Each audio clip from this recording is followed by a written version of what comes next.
les prises de position à l'extrême droite du spectre politique deviennent mainstream. Je vous prends l'exemple du mouvement QAnon, cette mouvance conspirationniste d'extrême droite venue des États-Unis, selon laquelle il y aurait une guerre secrète entre Donald Trump et des élites implantées dans le gouvernement, qu'ils appellent aussi le Deep State. Et ces élites seraient aussi présentes dans les milieux financiers et dans les médias, et elles commettraient carrément des crimes pédophiles, cannibales et sataniques. Selon QAnon, Donald Trump serait donc le héros chargé de mener cette guerre. Mais pourquoi je vous parle de ce truc? Eh bien parce que là où 40% des Américains rejetaient complètement la thèse QAnon en 2021, ils ne sont plus que 29% en 2023. En seulement 2 ans, l'acceptabilité d'adhérer à la théorie conspirationniste QAnon a donc très fortement progressé. À force de les répéter, ces discours, ces théories finissent par sembler moins extrêmes, plus acceptables. Et peu à peu, en fait, c'est tout le débat public qui se radicalise.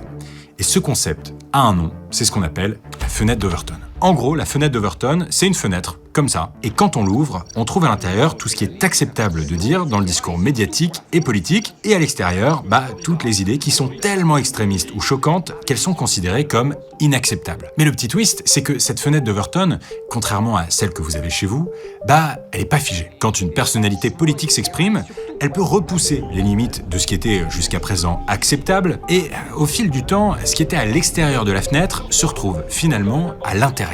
C'est comme ça que la fenêtre d'Overton s'ouvre et qu'une idée inacceptable devient d'abord controversée, puis discutable, pour au final devenir une position tout à fait entendable dans le débat public. Aux États-Unis, il y a un mouvement qui participe grandement à décaler cette fenêtre d'Overton vers la droite du spectre politique. C'est ce qu'on appelle l'alt-right, pour alternative right, la droite alternative quoi. L'alt-right, en gros, c'est une convergence de mouvements, tous d'accord pour rejeter le politiquement correct et l'establishment, en gros les élites politiques, médiatiques et financières qui constituent le système, un système qui, selon eux, défend tous ceux avec quoi l'alt-right est en désaccord.